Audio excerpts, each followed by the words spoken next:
যদি টাইটেল এবং থাম্বনেল দেখে ভেবে থাকেন এই ভিডিওটি শুধুমাত্র ফুটবল ভক্ত অথবা ক্রিশ্চিয়ানো রোনালদো ভক্তদের জন্য, তাহলে আপনি ভুল ভাবতেছেন। কারণ এই ভিডিওটি সাধারণ মেহনতি মানুষের জন্য এক অনুপ্রেরণা, যে নিজের পরিশ্রমের মাধ্যমে সারা দুনিয়াতে নাম অর্জন করতে চায়। সফলতার কোনো শর্টকাট রাস্তা নেই, এই ভিডিওটি তার প্রমাণ।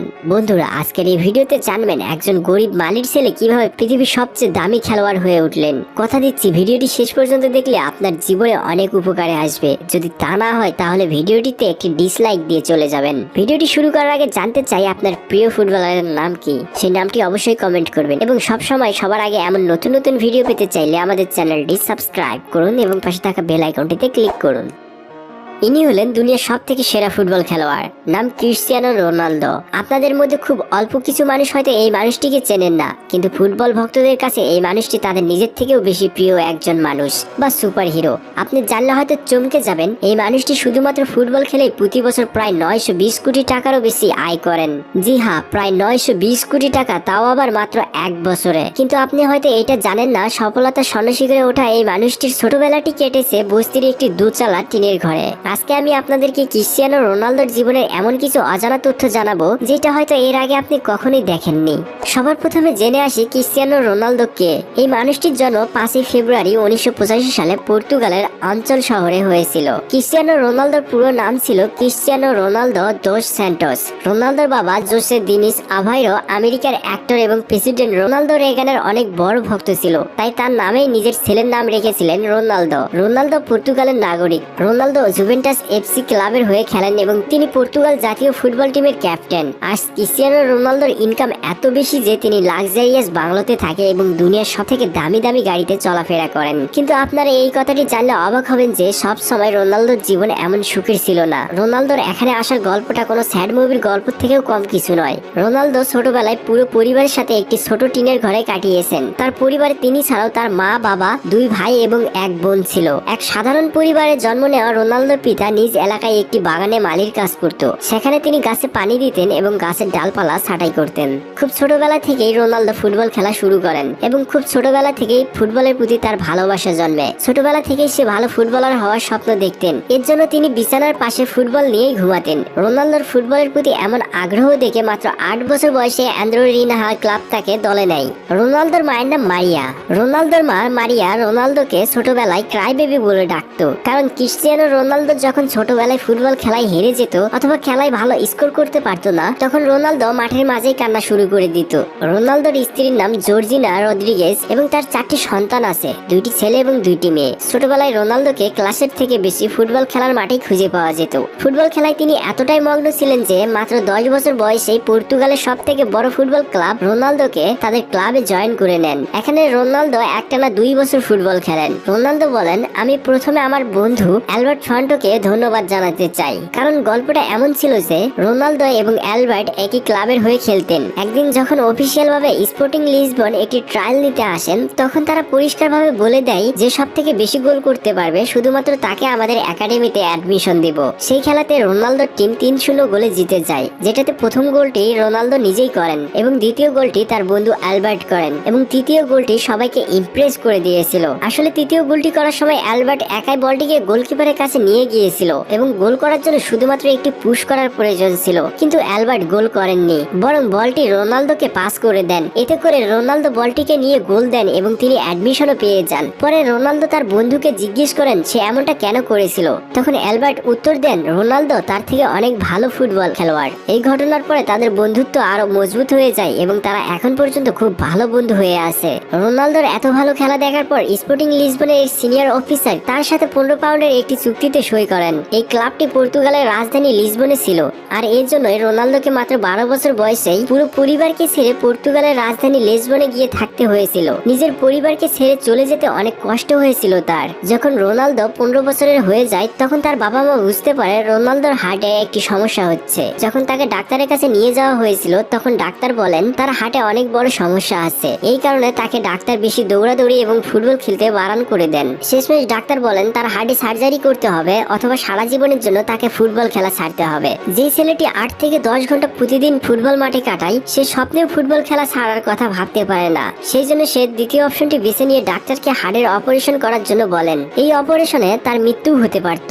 সার্জারি থেকে রিকভারি হওয়ার পর তিনি আবার ফুটবল খেলার জন্য তৈরি হচ্ছিলেন। তার মধ্যেই তার সামনে অনেক বড় একটি দুঃসংবাদ আসে। রোনালদোর বাবা মদের আসক্তির কারণে মৃত্যুবরণ করেন। এই ঘটনায় রোনালদো মানসিকভাবে পুরোপুরি ভেঙে পড়েন, কারণ তার সব থেকে কাছের মানুষ ছিল তার বাবা। তার বাবা অকালে চলে যাওয়াটা সে মেনে নিতে পারেনি। তার বাবা মদের কারণে মৃত্যুবরণ করায় আজ পর্যন্ত রোনালদো মদে হাতও লাগিয়ে দেখেননি। রোনালদোর বাবা তার পরিবারের একমাত্র উপার্জন করা ব্যক্তি ছিল, তাই তিনি চলে যাওয়ার পরে তাদের পরিবারের আর্থিক অবস্থা অনেক বেশি খারাপ হয়ে যায়, যার কারণে রোনালদোর মা মারিয়াকে অন্যের বাড়িতে রান্নার কাজ করে সংসার চালাতে হতো। কিন্তু এই সমস্ত পরিস্থিতির মধ্যেও রোনালদো তার ফুটবল প্র্যাকটিসকে চালিয়ে যান। একটানা কঠোর পরিশ্রমের জন্য একসময় রোনালদো অনেক ভালো ফুটবলার হয়ে ওঠেন। ক্রিস্টিয়ানো রোনালদো তার প্রথম ফুটবল ম্যাচ 17 বছর বয়সেই খেলেছিলেন। সেই ম্যাচে ভালো খেলার জন্য তার অনেক সুবিধাও হয়েছিল। 2003 সালে মাত্র 18 বছর বয়সে ক্রিস্টিয়ানো রোনালদোকে English football club Manchester United $17 million দিয়ে খেলার জন্য চুক্তি করেন। আর এই চুক্তিতে ক্রিস্টিয়ানো রোনালদো সেই সময় পৃথিবীর সবচেয়ে দামি টিনেজার ফুটবলার হয়ে ওঠেন। তবে তিনি ম্যানচেস্টার ইউনাইটেডে 18 নাম্বার জার্সি চেয়েছিলেন, কিন্তু পেয়েছিলেন 7 নাম্বার জার্সি, যা এখন পর্যন্ত তার জার্সি নাম্বার। ম্যানচেস্টার ইউনাইটেড যোগ দেওয়ার পর রোনালদো এফএ কাপ দিয়ে জয় শুরু করেন।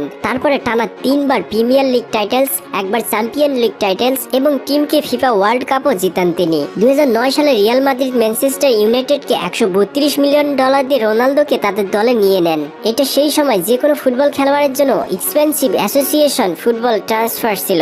রিয়াল মাদ্রিদ এই চুক্তি 2009 সাল থেকে 2014 সাল পর্যন্ত মোট 5 বছরের জন্য করেন, আর এর মাধ্যমে তার খেলার স্টাইল এবং দক্ষতা আরো বেড়ে যায়। রিয়াল মাদ্রিদে থাকাকালীন রোনালদো 15টি ট্রফি জিতেন, যার মধ্যে 2টি লা লিগা টাইটেলস এবং 4টি চ্যাম্পিয়ন লিগ টাইটেলস ছিল। আবার 2018 সালে ইটালিয়ান ক্লাব জুভেন্টাস রোনালদোর সাথে 100 মিলিয়ন পাউন্ডে চুক্তি করেন। 30 বছরের ঊর্ধ্বে ফুটবলারের জন্য ইতিহাসের এইটা সব থেকে বড় কন্ট্রাক্ট ছিল সেই সময়। ক্রিস্টিয়ানো রোনালদো পুরো জীবনে অনেক খ্যাতি এবং অনেক অ্যাওয়ার্ড পেয়েছেন। 2015 সালে পর্তুগিজ ফুটবল ফেডারেশন রোনালদোকে best Portuguese footballer of all টাইমের সম্মান প্রদান করেন। 2016 এবং 17-তে রোনালদো ওয়ার্ল্ড হাইয়েস্ট পেইড অ্যাথলেটিক্সে ছিল।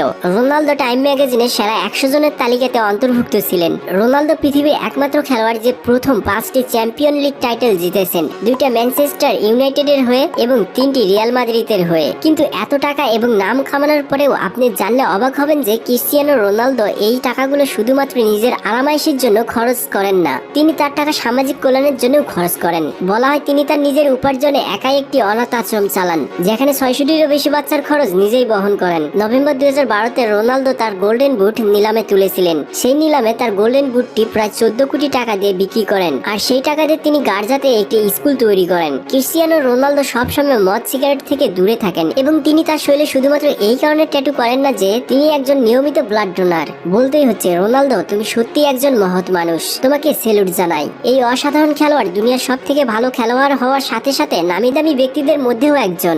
আজ তার সফলতা এমন এক স্বর্ণশিখরে পৌঁছে গিয়েছে যেখানে পৌঁছানোর স্বপ্ন প্রত্যেকটি খেলোয়াড় দেখে থাকেন। কেউ একজন ঠিকই বলেছিল, যেদিন তোমার সাইন অটোগ্রাফে বদলে যাবে সেদিন তুমি বুঝে নিও তুমি সফলতার শিখরে পৌঁছে গিয়েছো। আপনার স্বপ্নটা যাই হোক না কেন, কঠোর পরিশ্রমের মাধ্যমে এবং লেগে থাকার মাধ্যমে আপনিও আপনার সফলতার শিখরে পৌঁছাতে পারবেন। ক্রিস্টিয়ানো রোনালদোর জীবন থেকে আমরা এটাই শিখলাম। রোনালদোর এই সফলতার মূল কারণ কি জানেন? রোনালদোর কোচ একদিন বলেছিল সে রাতে জানালা দিয়ে গাছের ডালপালা নড়তে দেখেন এবং তার মনে হয় কোনো মিডিয়া হয়তো গোপনে তার উপর নজরদারি করতেছে, কিন্তু যখন সে জানালা দিয়ে বাহিরে তাকায় তখন সে অবাক হয়ে দেখে রোনালদো একাই রাতে জঙ্গলের ভিতর প্র্যাকটিস করতেছে। রোনালদোর এক বন্ধু আরো বলেন, প্র্যাকটিসের জন্য রোনালদো সবার আগে মাঠে আসে এবং সবার পরে মাঠ ছেড়ে যান। ট্রেনিং এর পরে যখন প্লেয়াররা গোসল করতে যায় তখন রোনালদো একাই প্র্যাকটিস করতে থাকেন, যাতে করে নিজেকে আরো ইমপ্রুভ করা যায়। যেখানে তার অফিস 6টার সময় শুরু হয়, সেখানে তিনি 5টার আগে তার অফিসের জন্য রেডি হয়ে থাকেন। এক গবেষণায় বলা হয় 96% লোক তাদের প্যাশনকে ফলো করে না, আর এই 96% লোক ওই সমস্ত 4% লোকের হয়ে সারা জীবন কাজ করে যারা 100 বার হেরে গিয়েও নিজের প্যাশনকে গিভ আপ করে না। সবসময় এইটাই মাথায় রাখবেন, নিজের চাকরি করব না, অন্যকে চাকরি দিব। লুজাররা সবসময় বাহানা তৈরি করে, বাড়ি থেকে টাকা দেয় না, পরিবার থেকে সাপোর্ট করে না, আমার এই বিষয়ে কোনো অভিজ্ঞতা নেই, আমার দ্বারা হবে না, ইত্যাদি ইত্যাদি। কিন্তু উইনার্সরা এর থেকেও খারাপ পরিস্থিতিতে নিজেদের রাস্তা ঠিকই তৈরি করে নেয়। আপনি যেহেতু এই ভিডিওটি একটি স্মার্টফোন অথবা স্মার্ট কোনো ডিভাইসে দেখতেছেন, সেহেতু আপনি একটু হলেও সচ্ছল। কিন্তু আজকে যারা এই পৃথিবীতে সব থেকে সফল মানুষ তারা একদিন আপনার থেকেও খারাপ পরিস্থিতিতে ছিল। যদি Bill Gates, Jack Ma, Steve Jobs শূন্য হাতে মাইক্রোসফট, আলিবাবা, অ্যাপেল, আইফোনের মতো পৃথিবীর সব থেকে দামি কোম্পানি গড়ে তুলতে পারেন, তাহলে আপনি কেন নিজের স্বপ্নটাকে পূরণ করতে পারবেন না? ভেবে দেখুন, নিজের ব্যর্থতাগুলোকে বিশ্লেষণ করে সারা জীবন কাটিয়ে দিবেন, নাকি নিজের সফলতার জন্য কোনো রাস্তা তৈরি করে নেবেন? ইচ্ছেটা পুরোপুরি আপনার। যদি সফল হতে চান তাহলে বড় বড় স্বপ্ন দেখুন আর সেই স্বপ্ন মোতাবেক পরিশ্রম করতে থাকুন, তাহলে সফলতা আপনাকে ধরা দিবেই। যদি ভিডিওটি ভালো লাগে তাহলে অবশ্যই একটি লাইক দিবেন এবং বন্ধু এবং পরিবারের সবাইকে অনুপ্রাণিত করতে তাদের সঙ্গে ভিডিওটি শেয়ার করুন। এমন নতুন নতুন ভিডিও পেতে চাইলে আমাদের চ্যানেলটি সাবস্ক্রাইব করুন এবং পাশে থাকা বেল আইকনটিতে ক্লিক করুন। কথা হবে অন্য এক ভিডিওতে, সে পর্যন্ত ভালো থাকবেন। ধন্যবাদ।